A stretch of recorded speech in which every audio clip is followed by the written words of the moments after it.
ಇನ್ನು ಭೀಮಾ ತೀರ ಮತ್ತೆ ಸದ್ದು ಮಾಡ್ತಾ ಇದೆ. ಭೀಮಾ ತೀರದಲ್ಲಿ ಬಾಲ ಬಿಚ್ತಾ ಇರುವಂತಹ ಗ್ಯಾಂಗ್. ಬಾಗಪ್ಪ ಹರಿಜನ್ ಹತ್ಯೆಯ ಬಳಿಕ ವಿಜಯಪುರದಲ್ಲಿ ಖಾಕಿ ಕೂಡ ಅಲರ್ಟ್ ಆಗಿದೆ. ಭೀಮಾ ತೀರದಲ್ಲಿ ಮತ್ತೆ ಬಾಲ ಬಿಚ್ತಾ ಇರುವಂತಹ ಗ್ಯಾಂಗ್, ಅದನ್ನ ಮಟ್ಟ ಹಾಕೋದಿಕ್ಕೆ ಖಾಕಿ ಕೂಡ ಅಲರ್ಟ್ ಆಗಿದೆ. ರಕ್ತ ಸಿಕ್ತ ಇತಿಹಾಸಕ್ಕೆ ಅಂತ್ಯ ಹಾಡಲು ಪೊಲೀಸರು ಕೂಡ ಮುಂದಾಗಿದ್ದಾರೆ. ಹಂತಕರ ಹೆಸರಿನಲ್ಲಿ ಗ್ಯಾಂಗ್ ಅನ್ನ ಕಟ್ಕೊಂಡವರಿಗೆ ಪೊಲೀಸರು ವಾರ್ನಿಂಗ್ ಕೊಟ್ಟಿದ್ದಾರೆ. ಬಾಗಪ್ಪ ಹರಿಜನ ಹತ್ಯೆಯ ಬಳಿಕ ಗ್ಯಾಂಗ್ ಕಟ್ಕೊಂಡು ತಿರುಗಾಡ್ತಾ ಇದ್ದಂಥವ್ರಿಗೆ ಈಗ ಸರಿಯಾಗಿಯೇ ಬಿಸಿ ಮುಟ್ಟಿಸಿದ್ದಾರೆ ಪೊಲೀಸರು.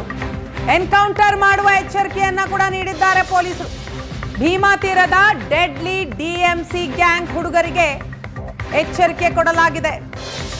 ಒಂದು ವೇಳೆ ಬಾಲ ಬಿಚ್ಚಿದ್ರೆ ಎನ್ಕೌಂಟರ್ ಮಾಡೋದು ಫಿಕ್ಸ್ ಅಂತ ಹೇಳಿದ್ದಾರಂತೆ ಪೊಲೀಸರು.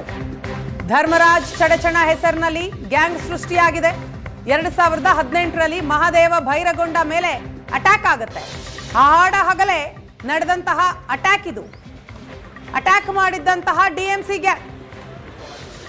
ಈಗ ಮತ್ತೆ ಡಿಎಂಸಿ ಹುಡುಗರು ಬಾಲ ಬಿಚ್ಚುವ ಸೂಚನೆ ಸಿಕ್ಕಿದೆ.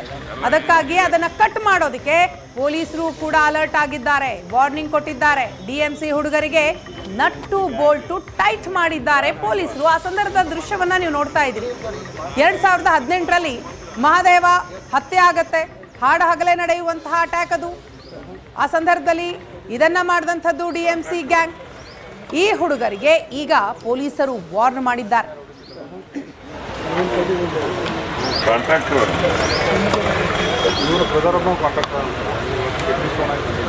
ಒಟ್ಟೆ ಎಷ್ಟು ಮಂದಿ ಆರೋಪಿದಾರೆ? 40 ಜನ ಕೂಡಿ ಪ್ಲಾನ್ ಮಾಡಿದ್ರಿ. ಈಗ ಎಲ್ಲ ಬಿಟ್ಟು ಚಂದಾಗಿಟ್ರೆ ಚಂದ ಇರ್ತದ ಮಕ್ಳ. ಇದು ಇಲ್ಲ ಅಂತಂದ್ರೆ ಮತ್ತೆ ಏನಾದ್ರು ಬಾಲ ಬಿಚ್ಚಿದ್ರಿ ಅಂತಂದ್ರೆ ಮತ್ತೆ ಭಾಳ ಇದಾಗ್ತದೆ.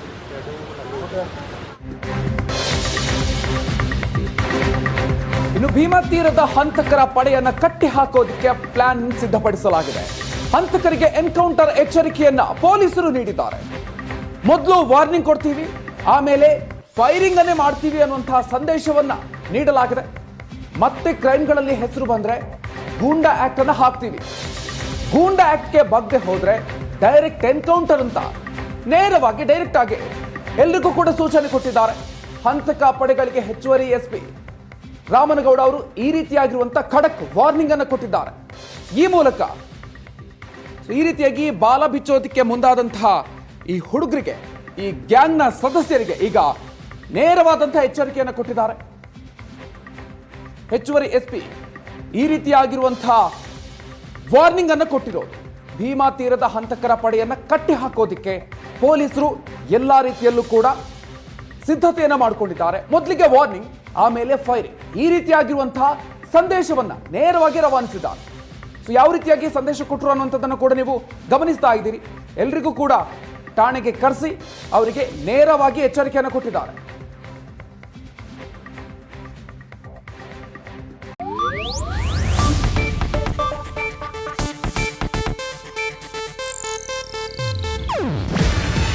ಇದು ಏಷ್ಯಾನೆಟ್ ನ್ಯೂಸ್ ನೆಟ್ವರ್ಕ್ ಪ್ರಸ್ತುತಿ. ನೀವು ನೋಡ್ತಿದ್ದೀರಾ ಏಷ್ಯಾನೆಟ್ ಸುವರ್ಣ ನ್ಯೂಸ್.